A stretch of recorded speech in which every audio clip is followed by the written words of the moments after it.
Miraj चर्चजवळ salon दुकानाजवळ firing, अज्ञात हल्लेखोरांकडून सलूनची तोडफोड। मिरजेतील मिरज चर्चजवळ दोन गटात अज्ञात कारणावरून झालेल्या वादात सलूनची तोडफोड करण्यात आली आहे, तर अज्ञात एकाकडून पिस्टलमधून फायरिंगही करण्यात आली। घटनेबाबत माहिती समजताच मिरज शहर पोलीस आणि स्थानिक गुन्हे अन्वेषणचे पोलीस दाखल झाले होते। नेमका वाद कोणत्या दोन गटात झाला याबाबत पोलीस अधिक तपास करत आहेत। मात्र शहराच्या मध्यवर्ती ठिकाणी सलून दुकानाची तोडफोड आणि फायरिंग झाल्याने शहरात एकच खळबळ उडाली। मात्र या हल्ल्यात कोण कोण जखमी झालं याबाबत माहिती मिळू शकली नाही।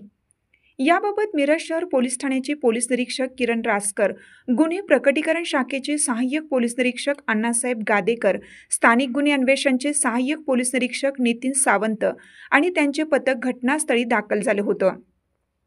सदर घटनेबाबत मिरज शहर पोलीस अधिक तपास करत आहेत। सदरची